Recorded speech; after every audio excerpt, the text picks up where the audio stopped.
The following program includes graphic images and mature subject matter intended for adult audiences. Viewer discretion is advised.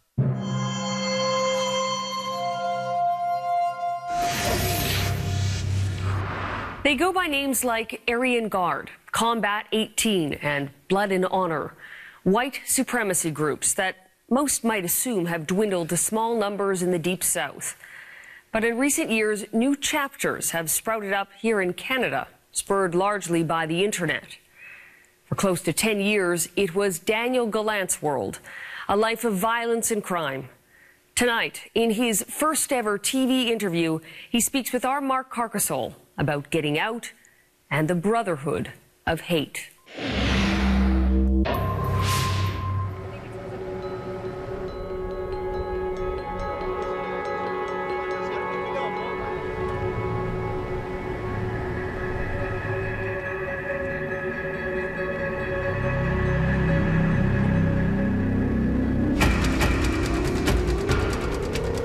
If you get a swastika on your body, you're pretty committed to what your beliefs are. It gives you a certain status.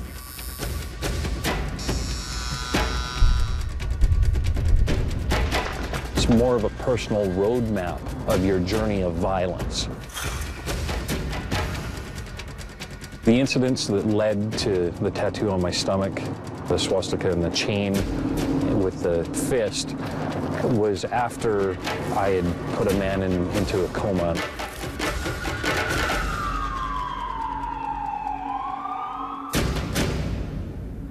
It's a type of hatred Daniel Gallant spent nearly a decade committed to, showing his dedication to the cause in one way: violence.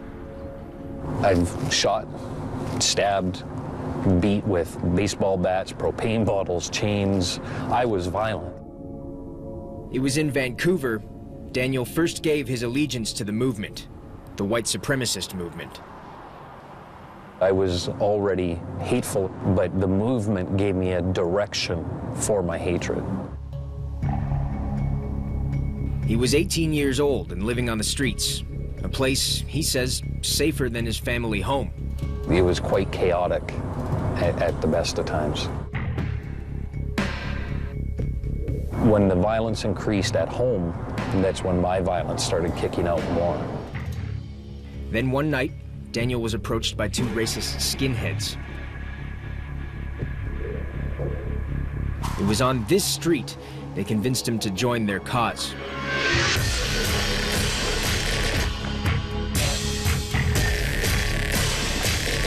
I knew that my childhood was awful, but I didn't have anyone to blame for that except my parents. And so the movement really gave me a focus as to who was to blame for the state of my life.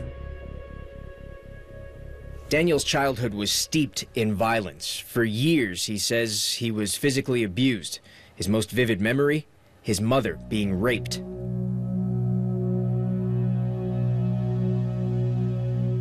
I had seen him hit my mom, punch my mom several times in the face, and then throw her onto the bed and then slam the door, but the door bounced back open. And I stood there kind of frozen, and I didn't understand what was going on. And he climbed on top of her and had his way with her and held her down, held her face, and she was screaming and crying and reaching out to me and asking me for help.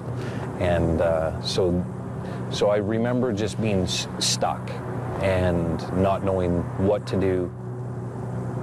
When he came out of the room, he patted my head, kind of rubbed my hair, and then walked past.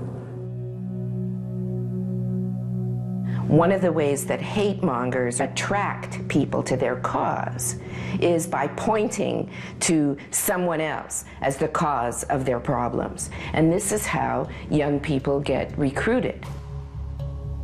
Karen Mock has been tracking hate groups for more than 20 years.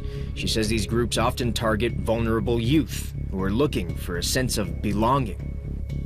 They are likely to have been abused emotionally or even physically as a child. The reality is the people who want to be in those groups are messed up. And when you are a disenfranchised youth, and there is this option to see others who are just like you and who feel similar things, it does give you that connection. The movement offered Daniel a type of brotherhood, protection he had never experienced before.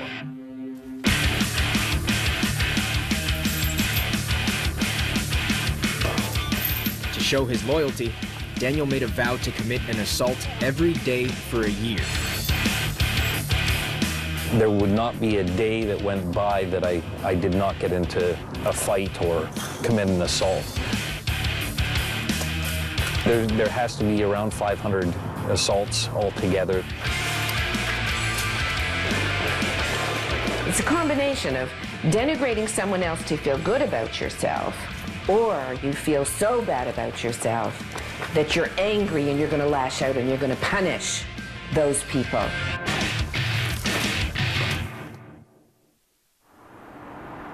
Daniel served out punishment over and over again, often choosing his victims at random. He was here in 1996 after an altercation in the bar with two black guys that I chased them out of the bar, met them over here, and assaulted one of them and beat him into unconsciousness, kicked him in the face several times with my steel-toed boots, and then hopped on a bus.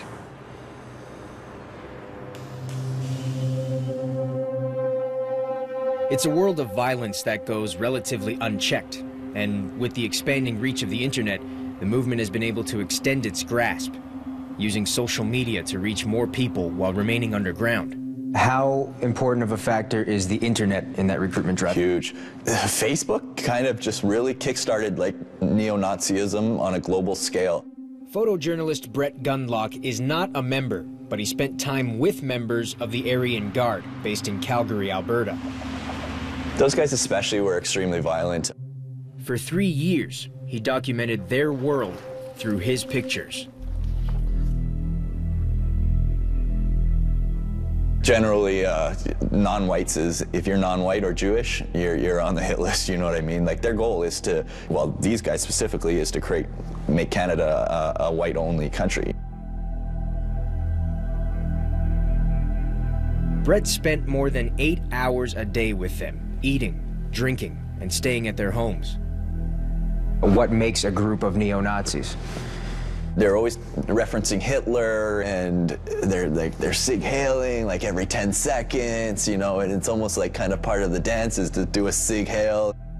It's a lifestyle white supremacists promote, and they're doing it on a global scale, largely because of the internet. Like these guys, the Aryan Guard now, they're connected with Blood and Honor and Combat 18, which are like huge heavy hitters from England. It really just opened up a new form of communication for those guys and allowed them to expand.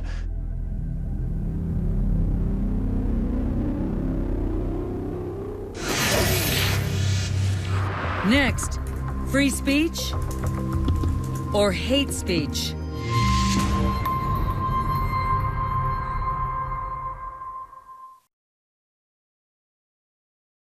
The following program includes graphic images and mature subject matter intended for adult audiences.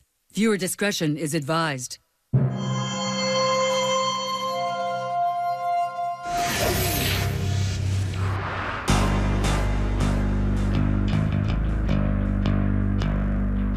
High cut, heavy tread, and steel-toed.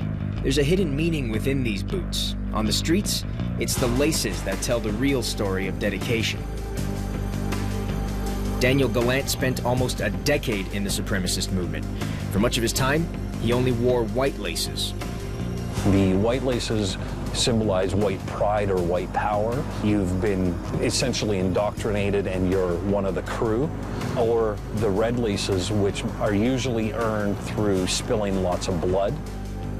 A ranking system meant for members and recruits, a way of creating a reputation within the group. The black could be neutral, or it could also be fresh cuts, meaning a new recruit. For Daniel, the more violent his fresh cuts were, the better his standings. So to solidify his position in the movement, he went online, to find new recruits. A real effective recruiter in the movement will grab people from the internet and then meet with them in person.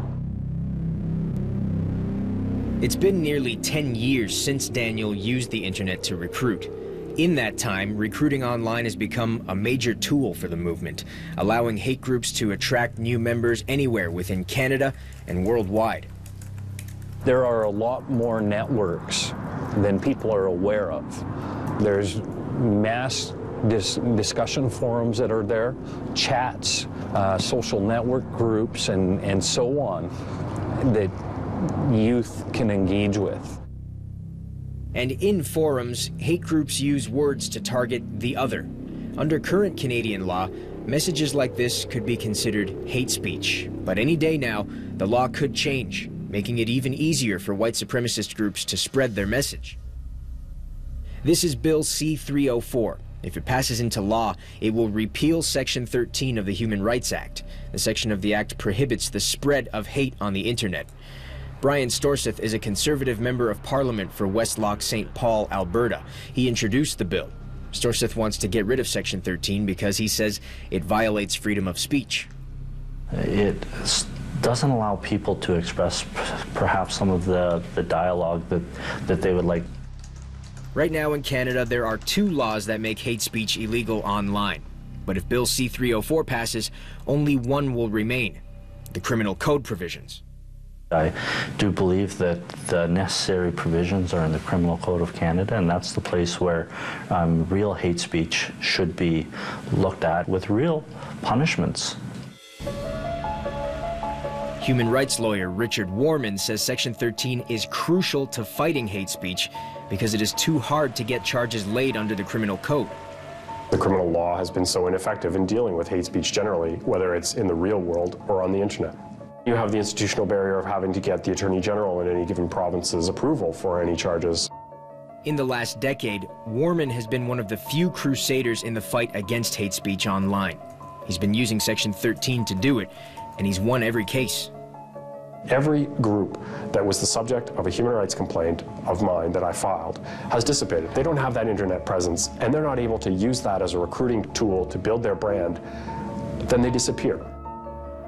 I haven't been charged with a hate crime, although I should have been repeatedly. At the height of his involvement in the movement, Daniel committed multiple assaults a day, recruited about 50 new members, and spread the word of hate any way he could. I would meet with 4 or 5 people off the internet and bring 3 or 4 people with me from the street, and then we'd automatically have a group. The repeal of Section 13, I think, is very problematic in the way that we as a society are saying that it's okay to promote these racist and violent agendas. There's calm in Daniel's life now. He's out of the movement. There's no blood to spill, no more hatred to bear. I just sat there thinking about the people that I was hurting and that I was hating, and the reason I hated society and hated everybody was the same. They were the same as me, and it was all the stuff that I had gone through and that brought me to this hate and this violence. I was now perpetuating that same stuff onto other people. It's a realization that's made Daniel change his step and change his laces for good. I wear whatever laces are in my shoes or my boots. There's no colors in my laces anymore.